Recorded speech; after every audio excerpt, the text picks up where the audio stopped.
Hi hello friends, ಎಲ್ರಿಗೂ ನಮಸ್ಕಾರ. ನೀವು ನೋಡ್ತಾ ಇದ್ದೀರಾ LG ಆರ್ಯ ಆಲ್ ಯೂಟ್ಯೂಬ್ ಚಾನಲ್.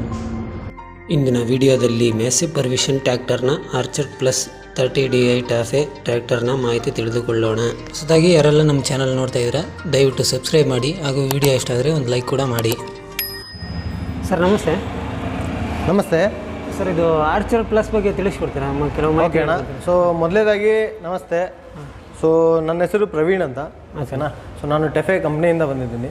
ಸೊ ಟೆಫೆ ಕಂಪ್ನಿಯಿಂದ ಅಂದರೆ ನಮ್ಮ ಈ ಆರ್ಚರ್ಡ್ ಪ್ಲಸ್ ಆಗಲಿ, ಸೊ ಇದೇನು ಟೆಫೆ ಸಿಂಬಲ್ ಇದೆಯಲ್ಲ, ಸೊ ಈ ಕಂಪ್ನಿ ಕಡೆಯಿಂದ ನಾನು ಇಲ್ಲಿ ವರ್ಕ್ ಮಾಡ್ತಾ ಇದ್ದೀನಿ.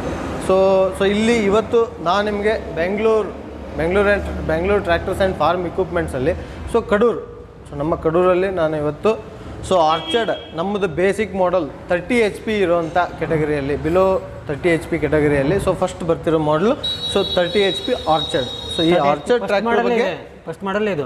ಮೊದಲು 6028 ಅಂತ ಇದೆ, 28 HP ಟ್ರ್ಯಾಕ್ಟರ್. ಬಟ್ ಅದು ಅಡ್ವಾನ್ಸ್ ಟ್ರ್ಯಾಕ್ಟರ್. ಅದರಲ್ಲಿ ನೀವು ಕಮರ್ಷಿಯಲ್ ವಿತ್ ಅಗ್ರಿಕಲ್ಚರ್ ಯೂಸ್ ಮಾಡ್ಕೋಬೋದು. ಅಂದರೆ ಅದರಲ್ಲಿ ನೀವು ಡೋಸರ್ ಲೋಡ್ರು ಕೂಡ ಎಲ್ಲ ಫಿಟ್ಟಿಂಗ್ ಮಾಡ್ಕೋಬೋದು, ಓಕೆನಾ. ಬಟ್ ಈ tractor normal tractor, basic tractor ನಮ್ಮದು. ಮೊದಲು 60 ವರ್ಷದಿಂದ ಈ ಟ್ರ್ಯಾಕ್ಟರ್ ಇದೆ ನಮ್ಮದು. ಮೊದಲು ಫಸ್ಟಿಗೆ ಸ್ಟಾರ್ಟಿಂಗ್ ಇರೋದೇ ಈ ಟ್ರ್ಯಾಕ್ಟರ್. ಸೀನಿಯಾರಿಟಿ ಜಾಸ್ತಿ ಇದೆ. ಮೊದಲೇ ಆಲ್ರೆಡಿ ಇಲ್ಲಿ ಆಲ್ಮೋಸ್ಟ್ ನಾವು ಒಂದು 10,000 20,000 ಟ್ರ್ಯಾಕ್ಟರ್ವರೆಗೂ ಇಲ್ಲಿ ಕೊಟ್ಟಿದ್ದೀವಿ ಆಲ್ರೆಡಿ ಕಡೂರಲ್ಲಿ, ಓಕೆನಾ. ಇವಾಗ ಇಲ್ಲಿ ಇದು ಫಸ್ಟ್ ಮಾಡಲು ಇಲ್ಲಿ ನೋಡ್ಬೋದು. ಆರ್ಚರ್ಡ್ ಪ್ಲಸ್ 30DI ಟೆಫೆ ಅಂತ. ಅಂದರೆ ಮಾಮೂಲಿ ಟ್ರ್ಯಾಕ್ಟರ್ಸಲ್ಲಿ ನೋಡ್ಬೋದು ನೀವು, ಮ್ಯಾಸಿವ್ ಫರ್ಗೂಷನ್ ಅಂತ ಇರುತ್ತೆ. ಯಾಕಪ್ಪ ಅಂತಂದರೆ ಅದು ಟೆಫೆ ಅಲ್ಲಿ ಮ್ಯಾಸಿವ್ ಫರ್ಗೂಷನ್ ಅಂತ ಬ್ರ್ಯಾಂಡಲ್ಲಿ ನಾವು ಸೇಲ್ ಮಾಡ್ತಾ ಇರೋ ಟ್ರ್ಯಾಕ್ಟರ್ಸ್. ಬಟ್ ಇದು ನಮ್ಮ ಟೆಫೆ ಟ್ರ್ಯಾಕ್ಟರ್ ಕಂಪನಿಯಿಂದ ಬೇಸಿಕ್ ಮಾಡಲು ಫಸ್ಟ್ ಟ್ರ್ಯಾಕ್ಟರ್. ಇಲ್ಲಿ ನೋಡ್ಬೋದು ನೀವು. 2 ಫ್ಯೂಲ್ ಪಂಪ್ ಇರುತ್ತೆ, ಅಂದರೆ 2 ಸಿಲಿಂಡರ್ ಇಂಜಿನ್ ಇದು. 2 ಸಿಲಿಂಡರ್ ಇಂಜಿನ್ನು. ಮೊದಲೆಲ್ಲ ನಿಮ್ಗೆ ಹೆಂಗೆ ಬರ್ತಿತ್ತಪ್ಪ ಅಂದರೆ ನಾರ್ಮಲ್ ಸ್ಟೇರಿಂಗ್ ಇರ್ತಿತ್ತು. ಬಟ್ ಇವಾಗ ಏನು ಮಾಡಿದೀವಪ್ಪ ಅಂದರೆ ಇದರಲ್ಲಿ ಅಡ್ವಾನ್ಸ್ ಟೆಕ್ನಾಲಜಿ, ಪವರ್ ಸ್ಟೇರಿಂಗ್ ಕೂಡ ಕೊಟ್ಟಿದ್ದೀವಿ, ಓಕೆನಾ. ಪವರ್ ಸ್ಟೇರಿಂಗ್ ಕೂಡ ಕೊಟ್ಟಿದ್ದೀವಿ. ಇದ್ರ ಪವರ್ ಸ್ಟೇರಿಂಗ್ ಕಿಟ್ ನಿಮಗೆ ಇಲ್ಲಿ ನೋಡ್ಬೋದು, ಓಕೆನಾ. ಇದು advanced power steering kit. Power steering ಅಂದಮೇಲೆ ನೀವು ಇಲ್ಲಿ ಪಂಪ್ ಅದು ಕೇಳ್ಬೋದು ನನಗೆ, ಪಂಪ್ ಐತಾ ಇಲ್ವಾ ಅಂತಂದೇಳಿ. ಬಟ್ ಇದರಲ್ಲಿ ಯಾವುದೇ ರೀತಿ ಪಂಪ್ ಬರಲ್ಲ. ಪಂಪ್ ಎಲ್ಲ ನಿಮಗೆ ಈ ಪವರ್ ಸ್ಟೇರಿಂಗ್ ಕಿಟ್ ಅಲ್ಲೇ ಬರುತ್ತೆ, ಕಿಟ್ ಅಲ್ಲೇ ಬರುತ್ತೆ, ಓಕೆನಾ. ಆಮೇಲೆ ಇದರಲ್ಲಿ ಡ್ಯುಯಲ್ ಕ್ಲಚ್. ಮೊದಲೆಲ್ಲ ಸಿಂಗಲ್ ಕ್ಲಚ್ ಇತ್ತು, ಇವಾಗ ಡ್ಯುಯಲ್ ಕ್ಲಚ್ ಕೊಟ್ಟಿದ್ದೀವಿ. ಡ್ಯುಯಲ್ ಕ್ಲಚ್ಚಲ್ಲಿ ನಿಮ್ಗೆ ಏನು ಉಪಯೋಗ ಅದನ್ನ ಕೇಳ್ಬೋದು ನೀವು. ಇವಾಗ ರೋಟೋವೇಟ್ರ್ ಓಡಿಸುವಾಗ ಸಾಮಾನ್ಯವಾಗಿ ನಾವು 1ನೇ ಗೇರ್ ಅಥವಾ 2ನೇ ಗೇರಲ್ಲಿ ಹೋಗ್ತಾ ಇರ್ತೀವಿ. ಏನೋ ನಮ್ಮದು ನೆಲ ಭೂಮಿ ತ್ಯಾವ ಜಾಸ್ತಿ ಇತ್ತು ಅಥವಾ ನೆಲ ಹದ ಇತ್ತು ಅಂತಂದರೆ ಅವಾಗೇನಾಗುತ್ತೆ, ಗಾಡಿ ಸ್ಲೋ ಅನಿಸುತ್ತೆ ನಮಗೆ.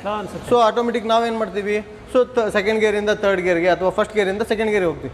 ಫಸ್ಟ್ ಗೇರಿಂದ ಆ ಥರ ಚೇಂಜ್ ಮಾಡುವಾಗ ಏನಾಗ್ತಿತ್ತಪ್ಪ ಅಂದರೆ, ನೀವು ಕ್ಲಚ್ ಹಿಡಿದು ಯಾವುದೇ ಕಾರಣಕ್ಕೂ ಗೇರ್ ಚೇಂಜ್ ಮಾಡಿದವಾಗ ಹಿಂದೆ PTO ಶಾಫ್ಟ್ ಅಂದರೆ ನಮ್ಮ ರೋಟೋವೇಟರ್ ತಿರುಗೋದು ನಿಂತ್ಕೊಂತಿತ್ತು. ನಿಂತ್ಕೊಂಡವಾಗ ಏನಾಗ್ತಿತ್ತು, ಟ್ರ್ಯಾಕ್ಟರ್ ನಿಲ್ತಿರ್ಲಿಲ್ಲ, ಟ್ರ್ಯಾಕ್ಟರ್ ಮುಂದೆ ಹೋಗ್ಬಿಡೋದು.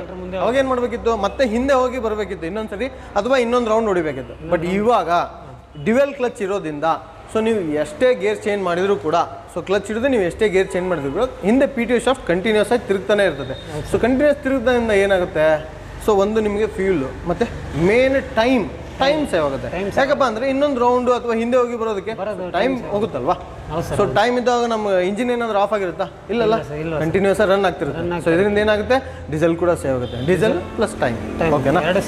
ಆಮೇಲೆ ಬ್ರೇಕ್ ನಾರ್ಮಲ್, ಇದು ಬೇಸಿಕ್ ಮಾಡಲಿಂದ ಇದರಲ್ಲಿ ಡ್ರೈ ಬ್ರೇಕ್ ನಾರ್ಮಲ್ಲೇ ಬರುತ್ತೆ. ಆಮೇಲೆ ಟೈರ್ ಸೈಜ್ ನೋಡ್ಬೋದು ನೀವು. 5.516 ಟೈರ್ ಸೈಜ್ ಬರುತ್ತೆ, ಓಕೆನಾ. ಆಮೇಲೆ ನಿಮಗೆ ಬ್ಯಾಕ್ ವೀಲ್ ನೋಡ್ಬೋದು ಇಲ್ಲಿ. 12.424 ಸೈಜ್ ಟೈರ್ ಬರುತ್ತೆ, ಓಕೆನಾ. ಹೌದು ಸರ್. ಆಮೇಲೆ ಇದರಲ್ಲಿ ಬೇಸಿಕ್ ಮಾಡಲ್ ಇರೋದ್ರಿಂದ ನಿಮಗೆ ಓನ್ಲಿ ರಿವರ್ಸ್ ಪ್ಲಸ್ 4 ಗೇರ್, ಅಂದರೆ 5 ಗೇರ್ ಟ್ರ್ಯಾಕ್ಟರ್ ಇದೆ. 5 ಗೇರ್ ಟ್ರ್ಯಾಕ್ಟರ್. ಟೂ ರಿವರ್ಸು ಅಂದರೆ ಲೋ ಮತ್ತು high, plus 10 gears, 8+2 gear box ಇರುತ್ತೆ, ಓಕೆನಾ. ಆಮೇಲೆ PTO ಕೂಡ ಆನ್ ಆಫ್ ಕೂಡ ರೋಟೋವೇಟರ್ ಕೂಡ ಕೊಟ್ಟಿದ್ದೀವಿ. ಇದರಲ್ಲೂ ಕೂಡ ಎಫಿಷಿಯೆಂಟ್ ಆಗಿ ನೀವು ರೋಟೋವೇಟರ್ನ ಓಡಿಸ್ಕೋಬೋದು. PTO ಲಿವರ್ ಕೂಡ ಇಲ್ಲಿದೆ, ಓಕೆನಾ. ಆಮೇಲೆ ಬ್ಯಾಕ್ ಹೌಸಿಂಗ್ ಕೂಡ ನೋಡ್ಬೋದು. ಇಲ್ಲಿ ಡ್ರೈ ಬ್ರೇಕ್ಸ್ ಕೂಡ ಇದೆ, ಓಕೆನಾ.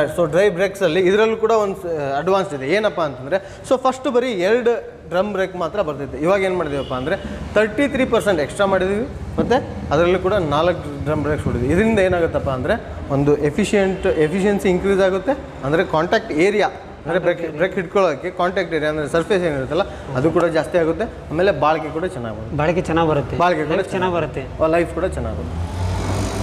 ಇದೆಲ್ಲ ನಿಮ್ಮ ಆರ್ಚರ್ಡ್ ಸೊ ಇದೆಲ್ಲ ನಮ್ಮ ಆರ್ಚರ್ಡ್ 1035 ಇದ್ರದ್ದು ಫೀಚರ್ಸ್. ಓಕೆ ಸರ್, ಇದು ಗಾಡಿ ಪ್ರೈಸ್ ಎಷ್ಟಾಗುತ್ತೆ ಸರ್ ಇದ್ರದ್ದು? ಸೊ ಇದ್ರದ್ದು ಗಾಡಿ ಪ್ರೈಸ್ ಬಂದ್ಬಿಟ್ಟು ನಿಮಗೆ 5.5 ಆಗುತ್ತೆ. 5.5. ಮತ್ತು ಇದರಲ್ಲಿ ಇನ್ನೊಂದು ಏನಪ್ಪ ಅಂತಂದರೆ ಇದರಲ್ಲಿ ಗೌರ್ಮೆಂಟ್ ಸಬ್ಸಿಡಿ ಕೂಡ ಇದೆ. ಸೊ ಗೌರ್ಮೆಂಟ್ ಅಗ್ರಿಕಲ್ಚರ್ ಆಫೀಸಲ್ಲಿ ನೀವು ಅಪ್ಲೈ ಮಾಡಬೇಕಾಗುತ್ತೆ. ಸೊ ಅದಕ್ಕೆ ಏನೇನು ಡಾಕ್ಯುಮೆಂಟ್ಸ್ ಬೇಕೋ ಅದನ್ನು ನಾವು ಪ್ರೊವೈಡ್ ಮಾಡ್ತೀವಿ. ಸೊ ನೀವು ಅದನ್ನು ಅಪ್ಲೈ ಮಾಡ್ಕೋಬೇಕಾಗುತ್ತೆ. ಓಕೆನಾ? ಹಾಂ ಸರ್. ಸೊ ಜನರಲ್ಗೆ 75,000 ಮತ್ತು SC/ST 7 ಲಕ್ಷ ಸಬ್ಸಿಡಿ ಇದೆ. 2 ಲಕ್ಷ ಸಬ್ಸಿಡಿ ಇದೆ ಸರ್. ಇದರ ಲೋನ್ ಅವೈಲೇಬಲ್ ಏನಾರ ಇದೆಯಾ? ಲೋನ್ ಅವೈಲಿಟಿ ಅಂತಂದರೆ ಮಾಡ್ಕೊಡ್ತೀವಲ್ಲ, ಲೋನ್ ಕೂಡ ಬೇಕಂದ್ರೆ ಮಾಡ್ಕೊಡ್ತಾರೆ. ಮಾಡ್ಕೊಡ್ತೀವಿ. ಕೋಟಕ್, ಚೋಳ, L&T ಯಾವುದೇ ಫೈನಾನ್ಸ್ ಆಗಲಿ ಬ್ಯಾಂಕಲ್ಲಾಗಲಿ ಕೂಡ ಲೋನ್ ಅವೈಲಬಿಲಿಟಿ ಮಾಡ್ಕೊಡ್ತೀರಾ? Thank you so much sir. ಇಷ್ಟೊಂದು ಓಕೆ, ವೆಲ್ಕಮ್ ಸರ್.